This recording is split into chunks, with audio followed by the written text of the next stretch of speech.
Hi friends, welcome to the NCERT math by Fakhar Khan. आज हम कक्षा 7 की विज्ञान की पुस्तक से पहला पाठ पादपों में पोषण पढ़ने जा रहे हैं। तो इसे शुरू करते हैं। कक्षा 6 में आप पढ़ चुके हैं कि सभी जीवों के लिए भोजन आवश्यक है। आप ये भी पढ़ चुके हैं कि कार्बोहाइड्रेट, प्रोटीन, वसा, विटामिन एवं खनिज भोजन के घटक हैं। भोजन के ये घटक हमारे शरीर के लिए आवश्यक हैं तथा इनके पोषक कहते हैं। सभी जीवों को भोजन की आवश्यकता होती है। पादप पौधे स्वयं के लिए भोजन बना सकते हैं, परंतु मानव सहित कोई भी प्राणी अपना भोजन स्वयं नहीं बना सकता। वह पादप अथवा पादपों का आहार ग्रहण करने वाले जंतुओं से भी अपना भोजन प्राप्त करते हैं। अंत मानव तथा अन्य प्राणी प्रत्यक्ष अथवा रूप से पादपों पर निर्भर करते हैं। भूजो जानना चाहता है कि पादप अपना भोजन किस प्रकार बनाते हैं। तो फ्रेंड्स, इस क्वेश्चन का आंसर इधर ही मौजूद है, तो उसको आगे पढ़ते हैं। पादपों में पोषण विधि। केवल पादप ही ऐसे जीव हैं जो जल, कार्बन डाइऑक्साइड एवं खनिज की सहायता से अपना भोजन बना सकते हैं। ये सभी पदार्थ उनके परिवेशन में उपलब्ध हैं। पोषण पदार्थ सजीवों के शारीरिक संरचना विधि तथा शक्तिग्रहण भागों के रखाव के लिए समर्थ बनाते हैं तथा विभिन्न जैसे प्रक्रमों के लिए आवश्यक ऊर्जा भी प्रदान करते हैं। सजीवों द्वारा भोजन ग्रहण करने एवं इसके उपयोग की विधि को पोषण कहते हैं। पोषण की एक विधि जिसमें जीव अपना भोजन स्वयं निश्चित करते हैं स्वयं पोषण कहलाती है। अंततः ऐसे पादपों को स्वयंपोषी कहते हैं। जंतु एवं अधिकतर अन्य जीव पादपों द्वारा सुनिश्चित भोजन ग्रहण करते हैं, उनके विषपोषी कहते हैं। पहली जाना जाता है कि पादपों की तरह हमारा शरीर भी कार्बन डाइऑक्साइड, जल एवं खनिज से अपना भोजन स्वयं क्यों नहीं बना सकता। अब हम पूछ सकते हैं कि पादपों की खाद्य फैक्ट्रियाँ कहाँ स्थित हैं। क्या भोजन पादप के सभी भागों को निर्मित होता है अथवा केवल कुछ विशेष भागों में। पादप अपने परिवेशन से कच्ची सामग्री किस प्रकार प्राप्त करते हैं। खाद्य फैक्ट्री तक उनका स्थानांतरण किस प्रकार होता है। प्रकाश संश्लेषण।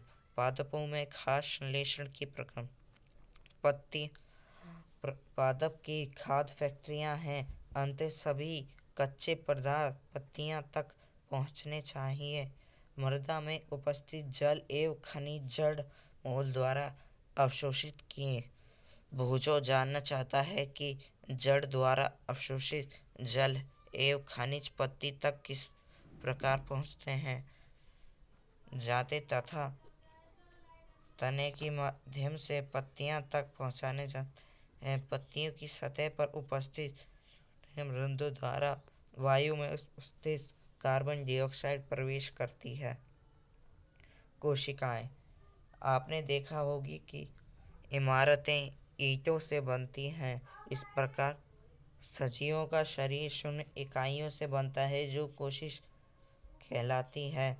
कोशिकाओं को सूक्ष्मदर्शी द्वारा देखा जा सकता है। कुछ जीव मात्र एक कोशिका से बने होते हैं। कोशिकाओं एक पतली बाह्य संरचना द्वारा घिरी होती है जिसे कोशिकाएं झिल्ली कहते हैं। इसमें केंद्र में स्थित एक संरचना भी होती है जो केंद्रक कहलाती है। चित्र 1.1 केंद्रक चारों ओर से जेली के समान एक पदार्थ से घिरा होता है जिन्हें कोशिका द्रव्य कहती है।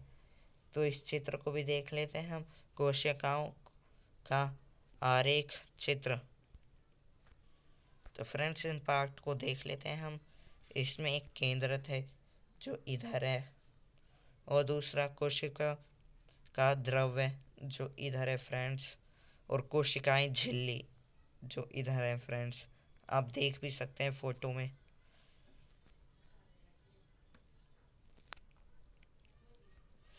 ये रंध्र द्वारा कोशिकाएं द्वारा घिरी होते हैं। ऐसे छिद्रों को रंध्र कहते हैं। जल एवं खनिज वाहिका के द्वारा पत्तियों तक पहुंचा जाते हैं।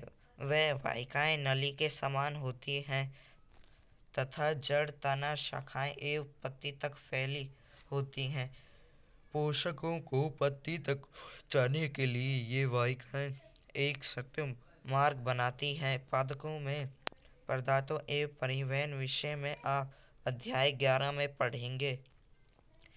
पहली जानना चाहते हैं कि पत्तियों में ऐसी क्या विशेषता है कि वह खाद्य पदार्थों का संश्लेषण कर सकती है परंतु पादप के दूसरे भाग नहीं।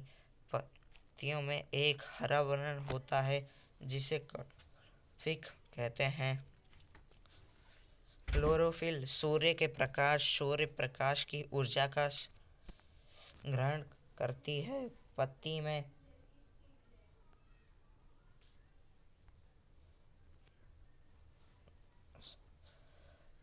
होता है क्योंकि खाद्य संश्लेषण सूर्य के प्रकाश की उपस्थिति में होता है, इसलिए इसे प्रकाश संश्लेषण कहते हैं। अंततः हम क्लोरोफिल सूर्य का प्रकाश, कार्बन डाइऑक्साइड एवं जल प्रकाश संश्लेषण के लिए आवश्यक है।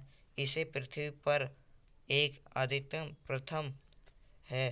पत्तियों द्वारा ऊर्जा संग्रहित की जाती है तथा पादप में खाद्य के रूप में संचित हो जाती है। अंत सभी जीवों के लिए सूर्य ऊर्जा का स्रोत है। क्या आप कल्पना कर सकते हैं कि प्रकाश संश्लेषण नहीं होगा तो क्या होगा? प्रकाश संश्लेषण न होने पर स्थितिकी खाद्य उपलब्ध नहीं होगा। सभी जीवों का प्रत्यक्ष अथवा परोक्ष रूप से पादपों द्वारा निर्मित भोजन पर निर्भर करता है। इसके अतिरिक्त सभी जीवों के लिए परमाणुक ऑक्सीजन भी प्रकाश संश्लेषण के दौरान निर्मित होती है। प्रकाश संश्लेषण की अनुपस्थिति में पृथ्वी पर जीवन की कल्पना संभव है। प्रकाश संश्लेषण के दौरान पत्ती की क्लोरोफिल कोशिकाएं चित्र 1.2 सूर्य के प्रकाश में उपस्थित में कार्बन डाइऑक्साइड एवं जल कार्बन डाइऑक्साइड संश्लेषण करती है। चित्र 1.3 इस प्रकार को निम्न समीकरण द्वारा दर्शा कर सकते हैं। कार्बन डाइऑक्साइड प्लस जल सूर्य का प्रकाश क्लोरोफिल, कार्बोहाइड्रेट प्लस ऑक्सीजन होता है। इस प्रकार में ऑक्सीजन निर्मित होती है। कार्बोहाइड्रेट अंततः पत्तियों में मंड स्टार्च के रूप में संचित होता है। एक चित्र है फ्रेंड्स, इसको देखते हैं। इधर चित्र पर क्लोरोफिल युक्त कोशिकाएं दर्शाते हुए कि इसकी पत्तियों को काट चित्र। तो फ्रेंड्स इसको देखते हैं। तो फ्रेंड रिधिदार कहाँ पर है? ये रहा रिधिदार और इसके बीच में दारा कोशिकाएं।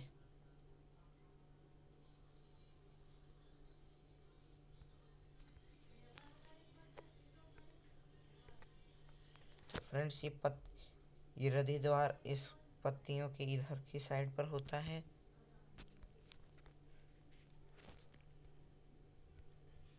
द्वारा कोशिकाएं ये रही फ्रेंड्स, और रध्र इधर होता है पत्ती की काट में। क्लोरोफिल इधर की तरफ है, जमा हो रही है। अब आगे पढ़ते हैं। जाते हैं पत्ती में स्टार्च की उपस्थिति प्रकाश संश्लेषण प्रक्रम दर्शाता है। स्टार्च भी एक प्रकार का कार्बोहाइड्रेट है। सौर ऊर्जा, कार्बन डाइऑक्साइड, ऑक्सीजन। पत्तियों में क्लोरोफिल, जल एवं खनिज। चित्रमन पंडित प्रकाश संश्लेषण दर्शाने के लिए चित्र भोजों ने देखा कि कुछ पादपों में पत्तियां गहरी लाल, बैंगनी अथवा भूरे रंग की होती हैं। वह जानना चाहता है कि क्या इन पत्तियों में भी प्रकाश होता है। पत्तियों में अतिरिक्त पादपों के दूसरे हरे भागों जैसे कि हरे तने एवं हरी शाखाओं में भी प्रकाश संश्लेषण होता है। मरुस्थलीय पादपों में वास्तव द्वारा जल क्षरण को कम करने के लिए पत्तियों शल्क अथवा शूल रूपी हो जाती हैं। इनके पादपों के तने हरे होते हैं जो प्रकाश संश्लेषण का कार्य करते हैं। क्रियाकलाप 1.1 एक ही प्रकार के पादपों के दो गमले लीजिए। एक को अंधकार अथवा काले बक्स में 72 घंटों के लिए रखिए तथा दूसरे को सूर्य के प्रकाश में रखिए। दोनों पादपों की पत्तियों में आयोडीन परीक्षण उसी प्रकार कीजिए जैसा आपने कक्षा 6 में किया था। अपने अवलोकन को नोट कीजिए।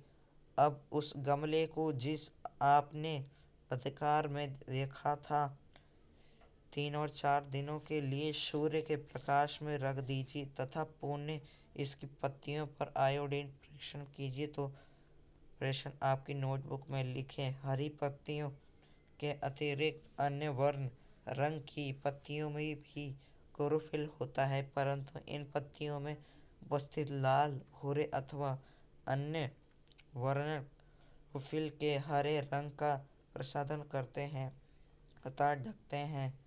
1.4 इन पत्तियों में भी प्रकाश संश्लेषण होता है। आपने गीली दीवारों पर तालाब अथवा ठहरने जलाशय में हरे की काई जैसे पदार्थ जैसे होगा। ये समानता कुछ जीवों की वृद्धि के कारण बनते हैं जिन्हें वैशाल कहते हैं। क्या आपने कल्पना? Thanks for watching friends. ये वीडियो का ए पार्ट था। आप बी पार्ट ज़रूर देखिए। ये चैप्टर इधर ही ख़त्म होता है। और अगर आपको ऐसी और वीडियोज़ देखनी है तो subscribe the NCERT math by Fakhrul Khan. जय हिंद, जय भारत।